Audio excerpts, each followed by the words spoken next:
આજ રોજ ઈદ ઉલ અદા જે બકરી ઈદ તરીકે ઘણા લોકો ઉજવે છે એ તમામને પહેલા તો હું શુભકામનાઓ આપું છું. આ ઉપરાંત આજનો દિવસ જે ઈદનો તહેવાર છે તેમાં સુરત શહેરમાં પ્રોપર બંદોબસ્ત ગોઠવવામાં આવેલ છે. એ જ રીતના અહીંયા લિંબાયત પોલીસ સ્ટેશન વિસ્તારમાં પણ આ જ રીતના યોગ્ય બંદોબસ્ત ગોઠવવામાં આવેલ છે. તમામ સામાજિક આગેવાનો, ધાર્મિક આગેવાનો સાથે અમે સંપર્કમાં છીએ. અગાઉ પણ અમે શાંતિ સમિતિની મીટિંગ પણ લઈ લીધેલ છે અને આજ રોજ આ તહેવાર સમગ્ર શાંતિમય વાતાવરણમાં અને કોમી એકલાસ વચ્ચે ઉજવવામાં આવી રહેલ છે. આ ઉપરાંત પોલીસ દ્વારા સમગ્ર સુરત શહેરમાં અને ઝોન 2 વિસ્તારમાં પણ જુદી જુદી જગ્યાએ drone surveillance, vehicle patrolling, fix પોઈન્ટના જે અમારા બંદોબસ્ત હોય છે તમામ ગોઠવવામાં આવેલ છે. આ ઉપરાંત અમારી પાસે વધારાની જે ફોર્સિસ આવી હોય છે એનું પણ ડિપ્લોયમેન્ટ અલગ અલગ સ્ટ્રેટેજિક પોઈન્ટ્સ ઉપર કરવામાં આવેલ છે.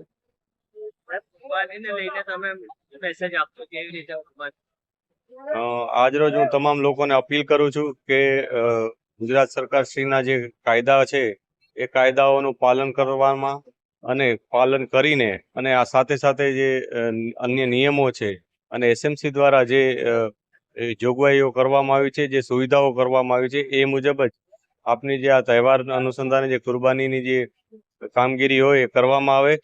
કોઈ અન્ય ધર્મના લોકોની લાગણી ન દુભાય અને સાથે સાથે તમારો તહેવાર પણ સારી રીતના ઉજવી શકે અને લોકોને કોઈ તકલીફ ન પડે અને નિયમ અનુસાર બધાને પોતાનો તહેવાર શાંતિથી ઉજવી શકે, યોગ્ય રીતના ઉજવી શકે. કોઈ જગ્યાએ કોઈ તકલીફ ન પડે, કચરો વચરો કોઈ ન મળે, એ પ્રકારે આયોજન કરવામાં આવે એ મારી અપીલ છે તમામને. मेरा नाम इम्तियाज शेख अलीफ वाला, लिंबायत मदीना मस्जिद, सामाजिक अग्रणी।